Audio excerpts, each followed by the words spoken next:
Hey guys, what's up? This is I Crimson Shadow. So this is gonna be a little bit different video because I don't usually do YugiTuber stuff, but Yu-Gi-Oh stuff.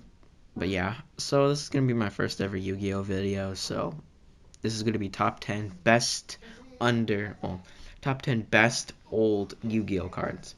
Number 10 is gonna be Chain Destruction. Now I don't think Chain Destruction is used a whole lot anymore. It's definitely an underrated card. The reason I don't think people use it as much is because there is easy negation out there. There's plenty of cards and monsters out there that can easily remove Chain Destruction and negate it. They're like Infinite Transients or something like Rainbow Neos, just something that can negate. Probably Chain Destruction not your first choice, but the reason I think it could still succeed in a way, or it's the best, is that it can destroy the same copy of every monster. Now, in retrospect, there are lots of monsters that are good out there. Let's say your opponent summons what a say your opponent summons something like Marsh Macron or Marshmalon, and then you activate Chain Destruction. You get rid of all the Marsh Macrons or Marshmalons in the deck, and that makes it so that way your opponent cannot easily stall. I think it's definitely a stall breaker, but like I said, it could easily be negated as well. Moving on, we have number 9, which is Roid monsters, just in general. I feel like they're not used enough. Probably a bad assumption, but I want to talk about Barbaroid. That's how you say, I don't know. Barbaroid, the ultimate battle machine. It's a Roid monster, has Roid in the name, but yeah, Barbaroid, the ultimate battle machine. It's a level 12 monster. It's a fusion. Uh, it's got good effects. It has the effect of its effect is that this card can make a second attack during each battle phase. This card cannot attack your opponent directly. After damage calculation, if this card attacked opponent's monster, negate the effects of that monster, including in the graveyard. If this card destroys an opponent's monster by battle, inflict 1,000 damage to your opponent. Now, considering that Barbaroid had 4,000 attack and 4,000 defense, it's a pretty good beat stick, in all honesty, even if you don't use the effect. But the effect, I think, is good. Now, what possibly brings this card down for some people is that it cannot attack directly. But with all the other effects piled right onto it, I really don't think that the con of not attacking directly works in this case. Now, your opponent could just stall by not setting any cards, so that way you can't attack directly. But there's also multiple situations where this card could be very useful, and I just think it's not used enough. Number 8 is Dark Mist. Now, the reason I'm doing Dark Mist, you may be thinking, this isn't an old card. It technically is. I'm counting every old card that is not in the current series, so basically anything that is considered old to me. You see, the very first series I ever watched was Zexal, so for me, it's an old card. For most people, it's probably not. But in all honesty, Dark Mist isn't used enough. I don't think. It's very underrated in that sense. I might just title the video Top 10 Underrated Cards, but never mind. Dark Mist. It's very underrated. I don't think it's used enough, especially because its effect, basically a game of catch-up. Now, there are plenty of negation effects out there that could potentially negate the effect of Dark Mist, and potentially, negate the entire effect of Dark Mist, which is gain the monster's attack points, but since it already has 100, it's 100 more than your opponent's monster. Now, there's, of course, easy negation for this. There are cards like Utopic Zexal, which don't even allow you to activate monster effects. There are cards like... there are other cards like that as well that could just negate it entirely. There are also cards out there that could negate your board, like Mystic Mine. Mystic Mine is a good way to is definitely something that can be used to negate Dark Mist's effect. It's just, yeah, I can understand why it's not used. I just feel like in some cases, Dark Mist could potentially save you. And with Dark Storm, it just gets better. The effect actually gets better. So, and then the upgraded version, Dark Storm, I think gets better, but don't take my word for it. Alright, anyways, moving on, we have number 7, which is number 7 is going to be Gimmick Puppet of Leo. Now you may be thinking, okay, I can just Gimmick Puppet of Leo, right? Now you may be thinking, oh, that's a pretty good card, right? Well, I think it's a good card, and I really do like Gimmick Puppets. They're one of my favorite archetypes to use, whether in casual or competitive play. Um, but one of my favorite cards to get out is Gimmick Puppet of Leo. Now, the reason Gimmick Puppet of Leo is not used as much as it could be is because it has no built-in protection. And also, its effect requires you to have no spell or traps. Not only that, but you cannot act. Not only that, but if you have like a set spell or trap in your opponent, and you didn't activate it during your opponent's turn, then you can't detach one of the excuse materials to get a destiny counter on Leo. It's just too much time and resources, and in the end, you probably won't get the instant win effect when you get 3 destiny counters on Leo. But it is a decent card at 3200 attack. Well, I really think it's just underused. It really does need to be used more. In all honesty, this is a card that could be used more, but like I said, it's not used as much as it could be because there's no built-in protection. It's only when you get to its upgraded form where it has some built-in protection, and then its effect is okay, at least. I mean, I find the effect interesting. I just don't think it's as good as getting 3 destiny counters on a card, then you instantly win the duel. Because I think the effect of the card is like if your life points are below something, I think 1500, 1000, correct me if I'm wrong. And it's like you deal your opponent a certain amount of damage, and then your next turn you win the duel, something like that. I don't know.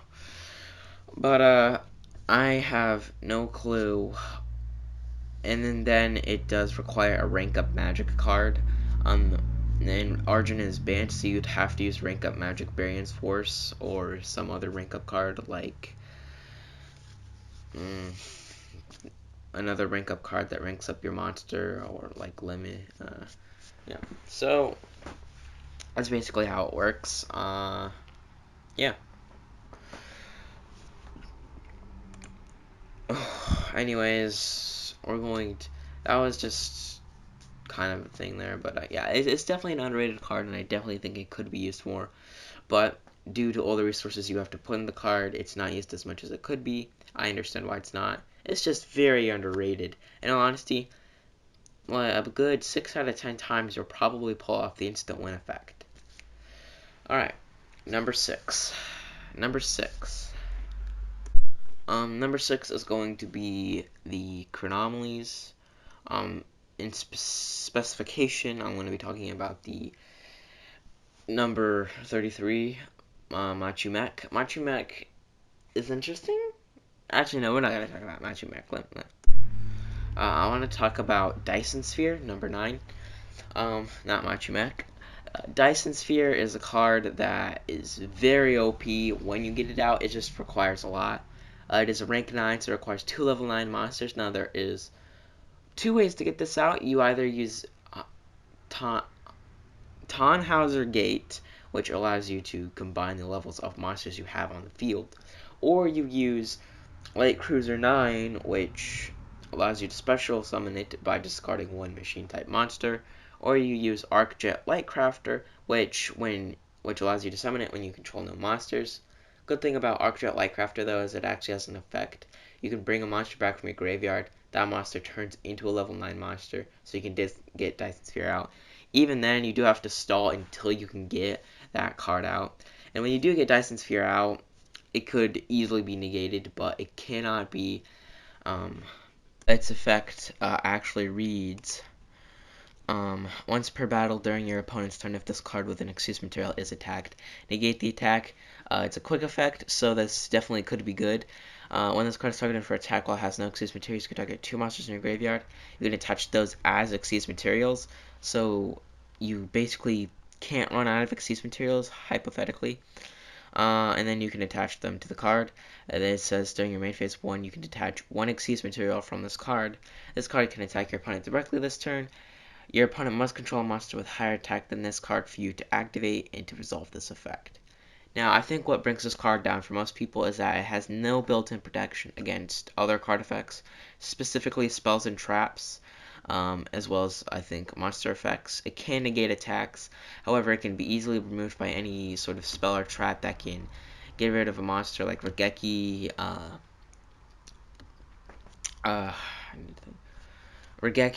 Dark Hole, anything like that. It also can get removed by a multitude of monster effects. One of those examples would be by a multitude of monster. I can't think. One example of the monster effects would be Dragoon of Red Eyes. I think. I'm not sure if. Actually, no. Yeah, it does. Dragoon of Red Eyes has that effect. It's just an interesting card. It's definitely one of the more interesting ones, I think. Its upgraded version, Chaos Dyson Sphere, is a little bit better in most opinions. Not sure. Let me see here. So,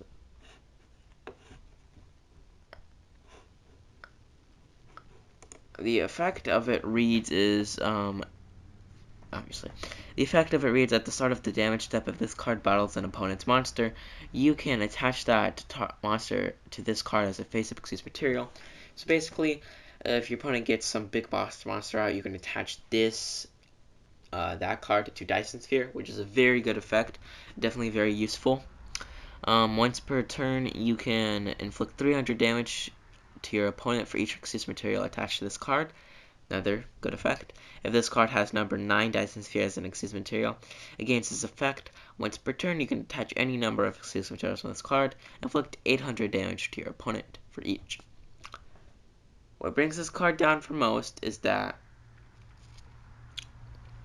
it can't attack directly, but then again, it pretty much already can, so it's going to attach your opponent's monsters to it as Xyz material. Not to mention, there is Gravity Blaster, which increases the attack of the monster by 400 each turn. Especially if you have 3 copies and you have all 3 activated, this card can have an insane amount of attack. But once again, it has no built-in protection, meaning it can be easily removed by cards like Dark Hole, Mirror Force, just simple cards like that. It can easily be removed. But I just think it's underrated. It definitely needs to be used more because in 9 out of 10 times, your opponent will probably have no way to stop Dyson Sphere because they will be exhausted of resources. Especially if you get this card midway through the duel, your opponent your opponent probably what I would suggest though is get this card out at the very end of the duel, so that way your opponent can't do anything about the card because they're already exhausted of all of their negation and effects and resources. They have nothing else. Very interesting card. I just think it's underrated and not used enough. So yeah, moving on.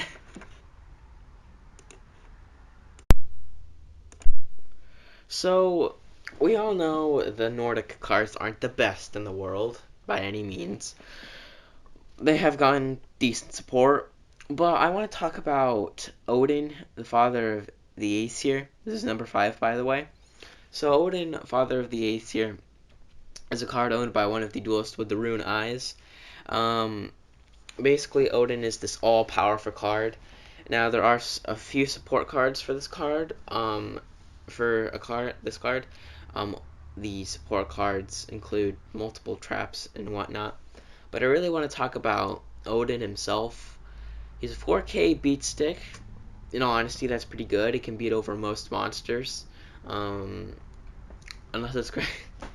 And then its effect is you once per turn you can activate its effect, which is unaffected by card effects, and it is useful when you get it out.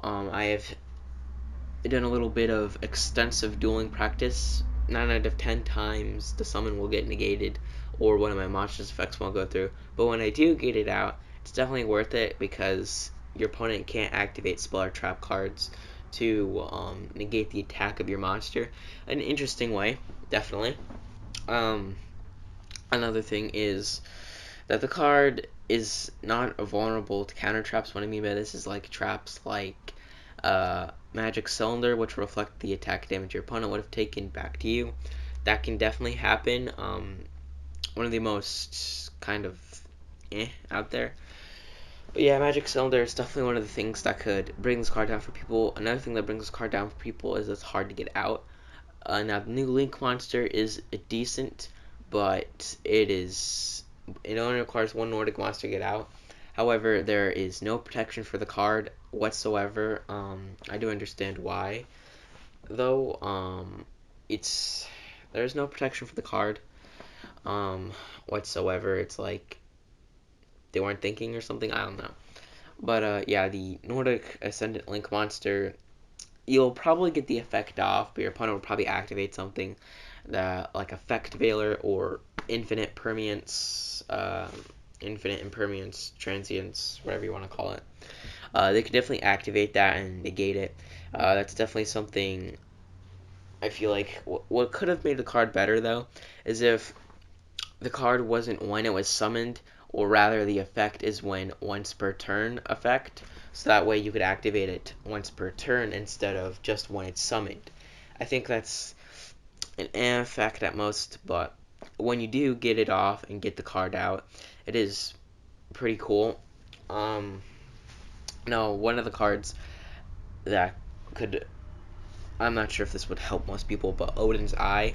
Odin's Eye does help you, but I do think that the Nordic gods don't have like enough support cards, or well, they have enough support. The effects aren't very good, considering how many monsters there are in the Nordic archetype. The effects of the cards just aren't very good. Um, but I think it's an underrated card because in a couple times I've seen that I did win with the deck, and that was a couple times at least. Like, come on. But yeah, I do think it is a very underrated card and definitely needs to be in the spotlight more. Definitely a card that could be used more in a competitive sense. But yeah. Alright, moving on is number 4. I think number 4 is going to be Firewall Dragon Dark Fluid. This card is not used enough. This card has the effect of, if you have like a random Xyz, Synchro, or whatever monster in your graveyard, it's the effect, if you have one of those monsters in your graveyard, it's either banish it or something like that. Anyways, the card gains one counter, and for each counter it gains a different effect. One of the counters is just gaining 2500 attack, which is already, considering it has 43,000 attack, getting 2500 would give it 5500 attack, which is enough to beat over any monster easily. But another thing that could potentially, another thing it can do, I think it can negate all card effects or something like that. I know there's a negation effect in there somewhere. The card is really good, actually, if you're running a deck like that. And this card particularly would be something you would want to get throughout during the middle of the duel or maybe towards the end of the duel, just to um, seal, just to make sure you seal the victory. Um, but I definitely think this card isn't used as nearly as much as it could be. Is because most people don't really see it. Like I don't know. I think it's an incredibly good card. It could be super competitive, but I do understand why it's not. First off, you would need to invest all those resources into the Synchro and Xyz monsters, all that, and then trying to get Dark Fluid out is a whole nother story because you need 3+ effect monsters. So you need a whole board of 5 monsters in order to get Dark Fluid out. The only way I can really think of that is a flooding monster deck, kind of like Cybers, which was the archetype it was made for, or some other archetype, maybe Rockets. Not sure though. But yeah, it's definitely not used just because you have to invest materials into the Synchro and Xyz monsters and all Fusion monsters, and then you have to invest materials into Dark Fluid, and in the end, your opponent will probably end up negating the summon with Solemn Strike or Solemn Summon, Solemn Warning, something like that. I just don't think it's used enough. I think it's very underrated, but yeah, I can understand why it's not used. But I do like the card. It's very good. Come on, people. Use it more. Hey. Number 3 is going to be... Number 3 is Battle Wasp Halberd the Assault. Something like that. Halberd, anyways. So, most people don't use the Battle Wasp archetype, and I don't know why, because Battle Wasp archetype are some of the best cards I've actually seen from Yu-Gi-Oh! But yeah, Halberd has the glorious effect of once per battle during damage calculation, if this card attacks an opponent's monster with equal or higher attack quick effect, you can have the attack of that opponent's monster. During damage calculation only, when this card inflicts battle damage to your opponent, you can inflict 200 damage to your opponent for each Battle Wasp monster you control. You can only use this effect of Battle Wasp Halberd the Charge. Now this card goes really well with Azusa the Ghost Boat, which that effect allows you to deal damage, and I think it allows you to double the damage? Something like that? I don't know. But I do know that Azusa the Ghost Boat does deal you damage, effect damage, as well as this, and the combined effect damage together, it goes for a lot. It's really good combo. I really do think this card is underrated, though. Specifically, though, I think what brings it down for most people is that you do need an insect tuner for this monster, which insect tuners aren't really, say, in Yu-Gi-Oh! Like, there are some insect tuners, but there aren't many, and what you would have to do is build an entire Battle Wasp deck, but I think that this card could be used in a lot of competitive formats if the insect tuner requirement was taken off, but I do understand why it has to be there, for the archetype. But yeah, this card is definitely underrated, and I definitely think could be used more. It's only level 6, so you just need a level 3 and a level 3. Not that bad of a card. Yeah, I definitely think it could be used more. On with the next one. Number 2 is number 104, Masquerade. Now, this is a card Vector uses in Yu-Gi-Oh! Zexal. Its effect is, during either player's battle phase, when an opponent's monster effect is activated, you can attach one Xyz material from this card, negate the activation, and if you do, inflict 800 damage to your opponent.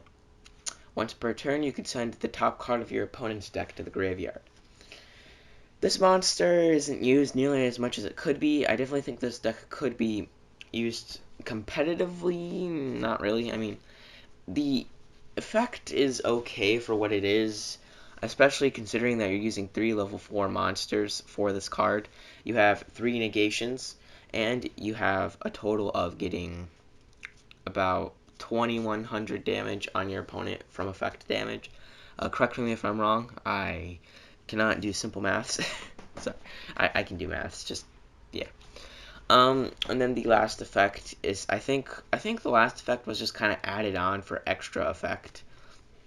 Although one thing I definitely think could be better with this card is definitely do make this possibly like make it unaffected by some sort of card effect. I don't know. But yeah, I definitely think this card could be used more, definitely just because of the 800 damage effect, as well with the negation effect again. The last effect just kind of seems like it was tacked on. I'm not going to talk about Horror Masquerade because that's going to be its own separate video because I don't really want to get into that. But yeah, this is definitely a card I definitely think is underrated. Definitely could be used more. Number 1 is Battling Boxer Star Cestus.